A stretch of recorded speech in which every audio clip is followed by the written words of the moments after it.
Hi, good morning. Today we are going to see work energy theorem. So before we go into work energy theorem, we shall see what do you mean by work? What do you mean by work? What is the definition for work? Work is said to be done if a force displaces a body. So the symbol for work or work done we are writing in physics, W is equal to force into displacement. Displacement we are using S. Force is a vector, displacement is a vector. So work done is a scalar quantity. So if you are multiplying with the help of dot symbol, then F dot S is equal to work done, W. So it is example for scalar product or dot product. So this F dot S can be written as Fs cos theta. F number value, S also number value, cos theta also number value. So if you multiply all the number values, you will get only number value. So it is a scalar quantity. By using dot symbol we are getting, so it is called dot product. Otherwise it is called scalar product. Since we are getting scalar quantity as the result of two vectors, we are getting dot product. So it is called a dot product or scalar product. So there are three types of work done or work. Positive work is there, negative work is there, zero work is there. What do you mean by positive work? What do you mean by zero work? What do you mean by negative work? Suppose positive work, this is a body. I am giving force in particular direction. If this body also moving in the same direction, that means force and displacement both are in the same direction, then it is called positive work. For example, suppose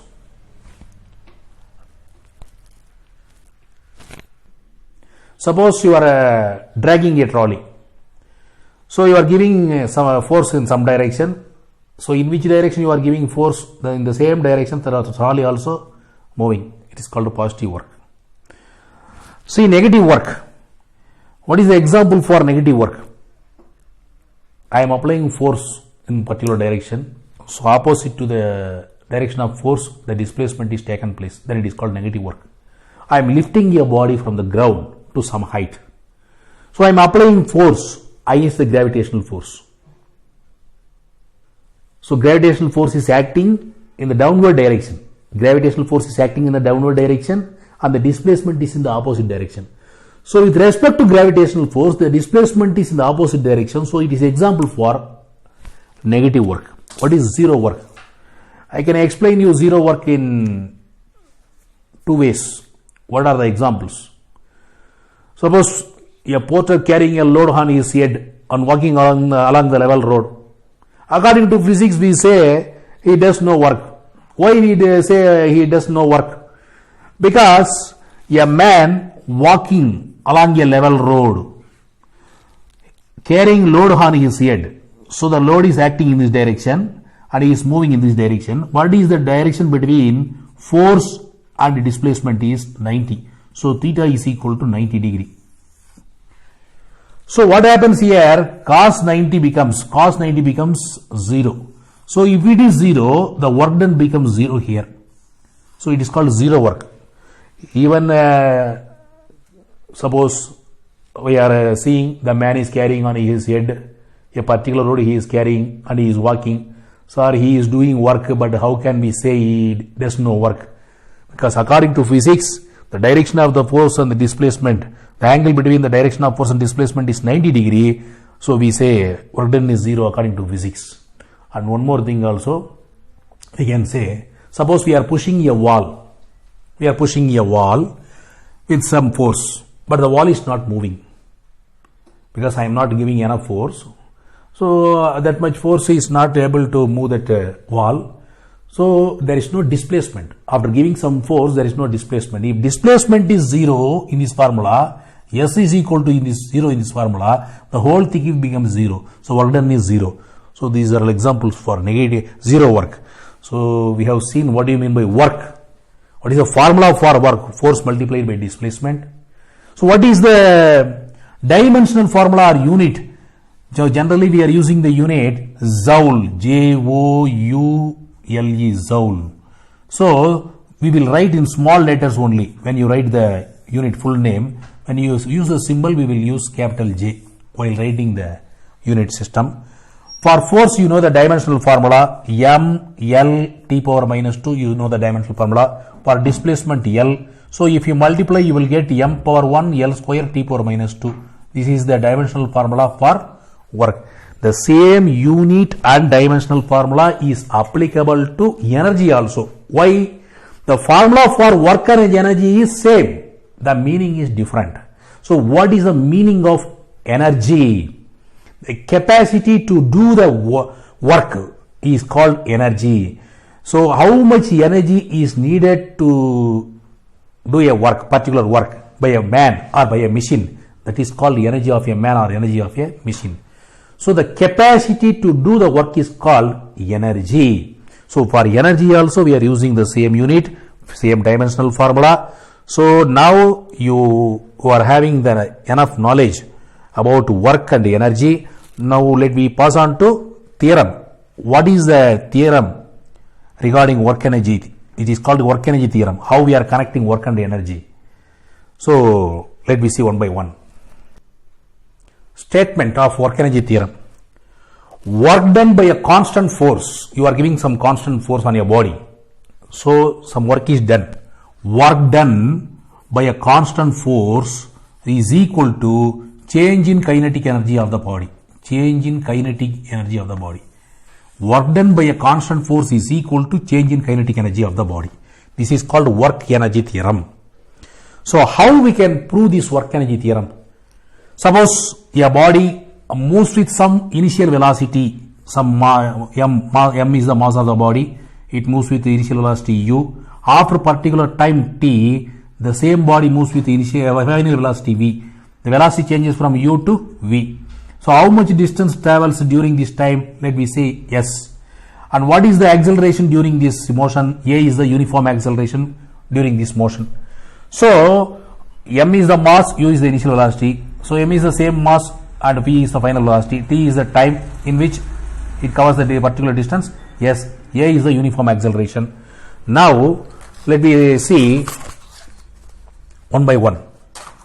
Work done is equal to change in kinetic energy of the body. So we have to prove W is equal to, what is change in kinetic energy? Change in kinetic energy. Kinetic energy formula, all of you know, kinetic energy is equal to half mv square.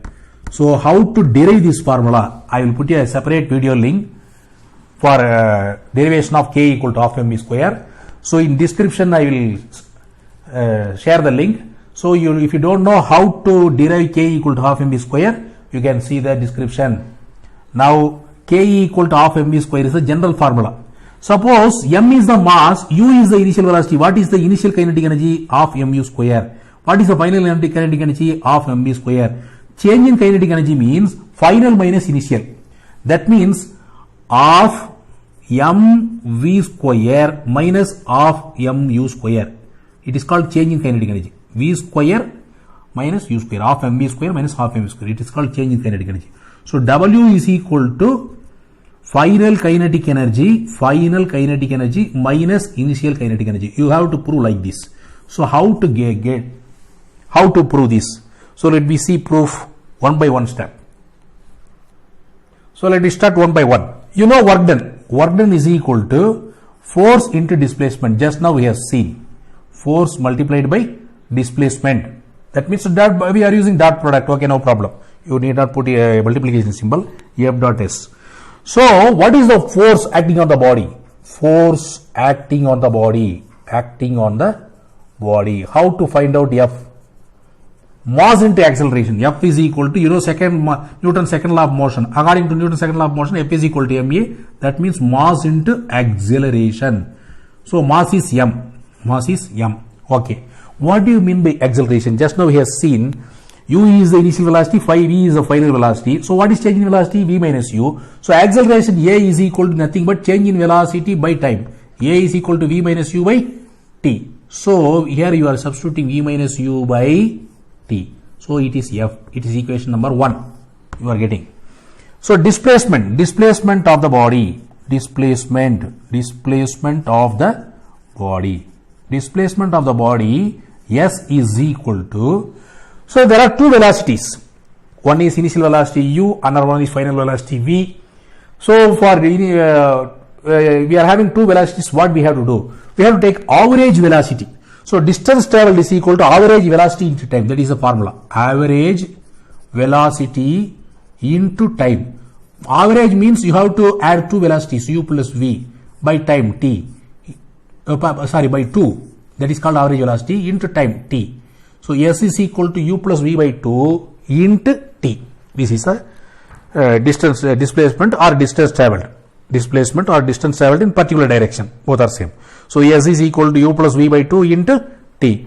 So now we have F value and S value.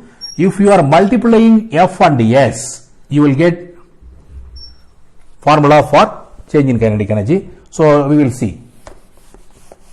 What is F value? M V minus U by T into U plus V. Otherwise you can write V plus U also. Both are same because 3 plus 4 or 4 plus 3. Both are same. V plus U by 2 into T. This is the formula. So this is F. This is S. So T stands cancelled. So here M V minus U into V plus U. It is in the form of A plus B into A minus B. You know the abbreviation for A plus B into A minus B, A square minus B square. Likewise here I can write V square minus U square by 2. 2 is there.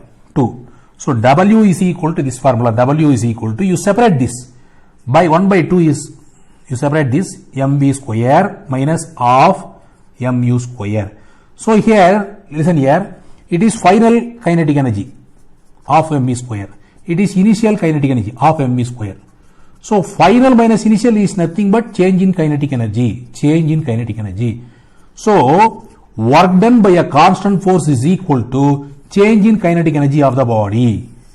So we have derived the work energy theorem. So how much work is done? Work done is depending on the energy spent by a man or energy spent by a machine. So how much energy is spent by a man or machine, that much work is done. So work done and energy are both are equal, but they have some difference in meaning. So you know how to derive work energy theorem. So by knowing the meaning of work or work done and by knowing the meaning of energy, we can derive the work energy theorem. So you go through it. Thank you very much.